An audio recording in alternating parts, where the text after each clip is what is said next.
आखिर ऐसा क्या कारण रहा कि नारायण को इंसानों के अंदर छुपना पड़ा और भागना पड़ा इंसानों से डर करके। और मैं तुम्हें बताने वाला हूँ इस चीज के बारे में सारी सच्चाई, और आखिरी तक बने रहे। आखिर सिर्फ नारायण को ही इंसानों के अंदर छुपना क्यों पड़ा? बाकी देवता, बाकी जो भगवान थे वो क्यों नहीं छुपे? और सिर्फ इंसान का ही क्यों डर था कि इंसान नारायण को ढूंढ लेंगे, और नारायण को ही क्यों ढूंढने का डर था भगवानों को? और बाकी सभी भगवान क्यों नहीं छुप रहे थे? नारायण अकेले थे जिनको छुपना पड़ा इंसान के अंदर। इसका क्या कारण रहा था? हम इस चीज के बारे में जानेंगे। आखिरी तक बने रहना, मैं पूरी स्टोरी बताने वाला हूँ जो तुमने कभी भी नहीं सुनी होगी। जब ये पूरी दुनिया का निर्माण हो रहा था उस समय एक चीज की कमियां थी। वो पहली कमी थी कि हमें हर एक चीज को संभालने वाला चाहिए। कोई वायु को संभाले, कोई धरती को संभाले, कोई वेदर को संभाले, कोई हर एक चीजों को संभालने के लिए कोई ना कोई इंसान चाहिए था। तो नारायण धरती पर आए और नारायण ने किया चलन भी, मैं इनमें से सभी लोगों को चुनूंगा भी, इनमें से कौन सा मेरे लायक है और कौन नहीं है, और कौन देवता बनेगा और कौन क्या बनेगा, उन सभी चीजों का डिसीजन लिया जाएगा। लेकिन इतने सारे लोग होने के कारण नारायण समझ नहीं पाए कि मैं किस इंसान को चुनूं और किस इंसान को नहीं। तो नारायण ने शुरुआती दौर पर एक लीला रची। लीला के अंदर क्या कहा गया कि नारायण ने कहा कि मैं आप सभी के लिए एक सोमरस बनाऊंगा। नारायण ने सभी के लिए शराब बनाई। शराब। तो रात के समय शराब सभी को दी गई। सभी मिलके वहां बैठकर नारायण की बनाई गई शराब पी रहे थे, और शाम का समय था, सभी ने पी। और सुबह नारायण ने देवता चुन लिए और इंसान अलग कर दिए, और कुछ राक्षसों को भी चुना गया कि ये सभी लोग राक्षस हैं, ये सभी लोग इंसान हैं, और इनको मैं देवता बनाने वाला हूं। तो अब ऐसे में एक लड़ाई हुई जिसके अंदर राक्षसों ने कहा कि हम लोग देवता क्यों नहीं बने, इसका क्या कारण रहा, और ये लोग देवता क्यों बने गए? तो नारायण ने कहा कि कल रात को क्या हुआ।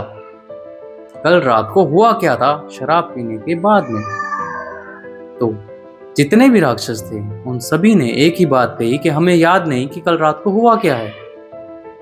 और देवताओं से पूछा गया तो देवताओं ने कहा कि कल रात को इन सभी राक्षसों ने पूरी धरती को हिला दिया था, पूरी तरह से वो उगम मचा दिया था, चारों तरफ इधर उधर चीजें फेंक दी थी, ये कभी यहाँ कूद रहे हैं, वहां कूद रहे हैं, सबको तंग कर दिया था, किसी को भी जीने नहीं दिया। एक तरीके से इन्होंने इतना शोर मचाया, इतना कुछ किया कि सब धरती हिलने को हो गई थी।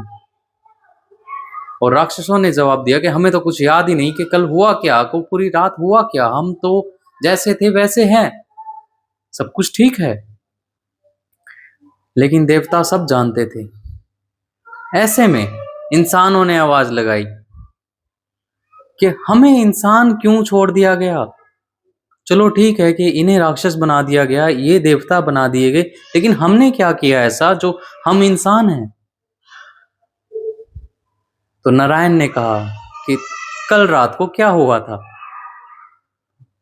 सभी इंसानों ने कहा कि हमें भी याद नहीं, हम तो सो गए थे शायद। और नारायण ने कहा एग्जैक्टली यही तो प्रॉब्लम है। अगर मैं किसी को देवता बनाऊं और वो कल को किसी नशे के थ्रू सो जाए, अब तुम में से मैंने किसी एक को वायुदेव बना दिया और तुम में से कोई सो गया, तो जितने भी धरती पे लोग हैं उन वो सब तो बिना सांस लिए ही मर जाएंगे। क्योंकि अगर तुम सो गए और तुम्हें नींद में हो, और नींद में तुम कुछ भी नहीं कर पाओगे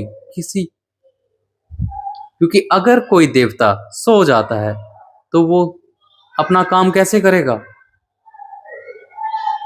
ये बात सुन के जितने भी इंसान थे वो सभी गुस्से में और भयभीत हो गए, एक तरीके से डर गए और गुस्से में भी थे कि भाई ऐसा क्या है कि भाई नींद तो नॉर्मल बात है, ये तो आनी ही है, आज नहीं तो कल आएगी, लेकिन आएगी। ये नींद तो आपके कंट्रोल में है, आपने हमें ऐसा बनाया है।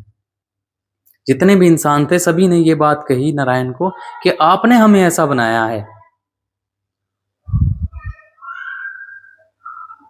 और इस सिचुएशन के अंदर राक्षसों को ये कहा गया कि तुम्हारे अंदर असीम ताकतें हैं, जो तुमने शराब पीने के बाद इतना कुछ दिखाया वो तुम्हारी ताकतें हैं, असीम ताकतें, और तुम किसी भी भगवान को खुश कर सकते हो।